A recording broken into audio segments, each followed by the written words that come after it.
Kebanyakan orang saat ini menganggap perintah AI itu seperti mengetik instruksi ke dalam kotak dan menunggu balasan. Kamu meminta teks, ringkasan, rencana, atau jawaban, lalu sistem akan merespons. Itu terasa alami karena interaksinya mirip percakapan.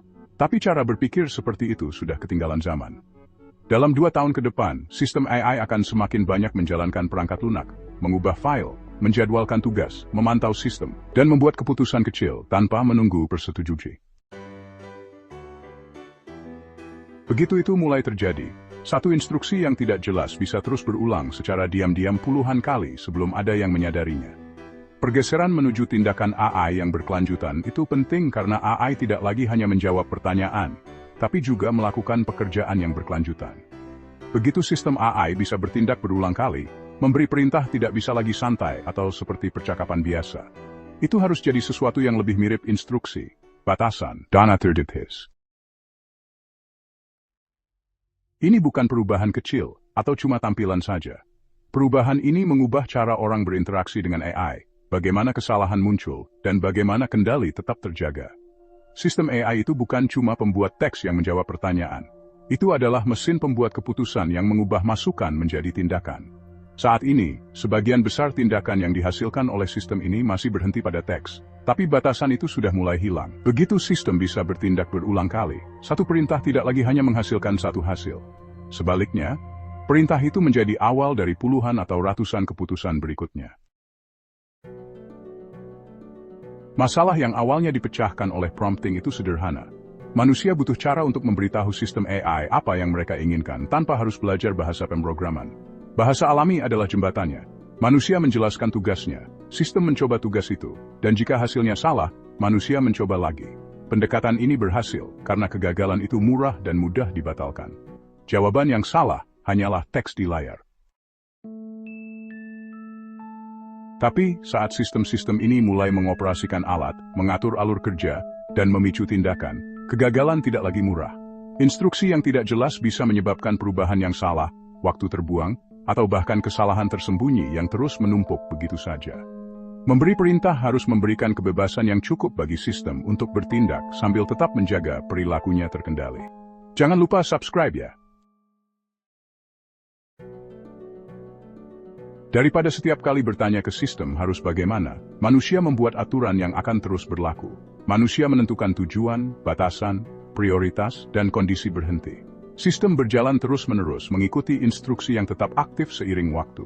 Artinya, perintah-perintah yang kita berikan tidak lagi seperti kalimat biasa, tapi lebih mirip instruksi kerja. Manusia bisa menentukan apa yang boleh disentuh sistem, apa yang harus diabaikan, dan kapan harus berhenti dan meminta bantuan. Perintahnya tidak lagi dipakai lalu dibuang. Itu menjadi bagian dari pengaturan sistem. Pengaturan itu membentuk setiap tindakan yang diambilnya sampai pengaturannya diubah.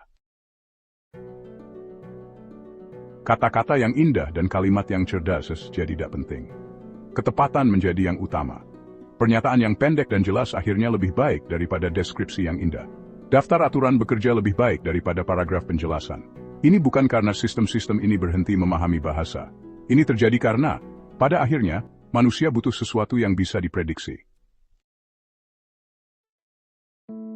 Saat sistem berjalan sendiri, manusia ingin tahu persis bagaimana sistem itu akan bekerja dalam situasi yang tidak biasa.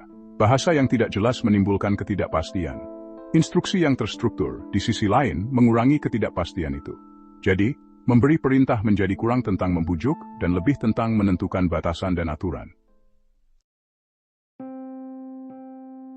Sekarang ini, orang-orang memberikan perintah secara reaktif. Ada yang salah, orang itu menyesuaikan perintahnya. Tapi, di masa depan, sebagian besar pekerjaan dilakukan di awal. Manusia meluangkan waktu memikirkan mode kegagalan sebelum sistem berjalan. Manusia bertanya seperti, apa yang terjadi jika masukannya tidak lengkap? Apa yang terjadi jika dua tujuan bertentangan? Dan apa yang terjadi jika sistem menemukan sesuatu yang tidak dikenali? Perintahnya mencakup jawaban atas pertanyaan-pertanyaan itu. Melakukan pekerjaan ini di awal terasa lebih lambat pada awalnya. Tetapi ini mencegah rantai panjang kesalahan kecil di kemudian hari. Perintah yang baik menjadi tidak terlihat karena tidak ada yang salah dan tidak ada yang perlu diperbaiki. Perintah yang buruk terlihat melalui campur tangan manusia yang terus-menerus. Kalau perintah kita salah hari ini, hasilnya jelas akan salah. Tapi kalau perintah kita salah di sistem otomatis, kesalahannya bisa tidak terlalu terlihat. Sistemnya mungkin melakukan sesuatu yang masuk akal tapi sedikit melenceng. Dia bisa saja memprioritaskan tugas yang salah, menerapkan aturan yang benar di situasi yang salah, atau diam-diam melewatkan sesuatu yang penting. Kesalahan-kesalahan ini lebih sulit disadari karena tidak ada satupun tindakan yang terlihat jelas salah. Jadi perintah harus mencakup pemeriksaan yang jelas dan kondisi eskalasi. Manusia memberitahu sistem kapan harus berhenti, kapan harus menandai ketidakpastian, dan kapan harus menyerahkan kepada operator manusia. Tanpa batasan itu, kesalahan bisa menumpuk tanpa ada yang menyadarinya. Lebih banyak batasan berarti kurang fleksibel. Lebih sedikit batasan berarti lebih banyak risiko. Kalau manusia terlalu mengunci sistem, sistem itu jadi lambat dan rapuh. Kalau manusia terlalu melonggarkan batasan, sistem itu jadi tidak bisa diprediksi. Tidak ada keseimbangan sempurna yang bisa diatur sekali, lalu dilupakan begitu saja. Setiap perintah menunjukkan pilihan tentang di mana manusia bersedia menerima kesalahan. Inilah mengapa pemberian perintah menjadi spesifik konteks. Sistem yang sama bisa berjalan di bawah aturan yang sangat berbeda, tergantung pada tugasnya. Pemberian perintah menjadi terkait dengan tanggung jawab dan toleransi terhadap kesalahan. Tidak ada perintah yang bisa sepenuhnya menjelaskan penilaian manusia. Akan selalu ada kasus di mana aturan bertentangan atau informasi tidak lengkap. Sistem ini tidak memahami konsekuensi seperti manusia. Mereka mengikuti instruksi, bukan intuisi. Jadi memberi perintah bisa mengurangi kesalahan. Tapi itu tidak bisa menghilangkan semua kesalahan. Batasan memberi perintah ini membuat kita punya harapan yang sesuai. Memberi perintah itu bukan tentang membuat AI jadi sempurna, tapi tentang membuat kesalahan jadi bisa diatur dan terlihat, supaya bisa diperbaiki. Jadi, daripada mengetik perintah panjang itu, pengguna akan mengatur pengaturan, mengedit file instruksi, dan mengubah izin. Antarmuka obrolan menjadi tempat untuk memeriksa perilaku sistem, menanyakan mengapa sesuatu terjadi, atau mungkin sedikit mengubah aturannya. Prompting bergeser dari menjadi bagian dari percakapan, menjadi bagian dari penyiapan sistem. Bagi sebagian besar pengguna, ini akan memudar begitu saja. Pengaturan standar akan mengurus hal-hal yang biasa. Hanya orang-orang yang menjalankan alur kerja yang sangat rumit yang akhirnya berinteraksi langsung dengan prompt. Ini sedikit seperti bagaimana hampir tidak ada yang menulis file konfigurasi saat ini. Meskipun, secara diam-diam, file-file itu mengontrol bagaimana sebagian besar perangkat lunak bekerja.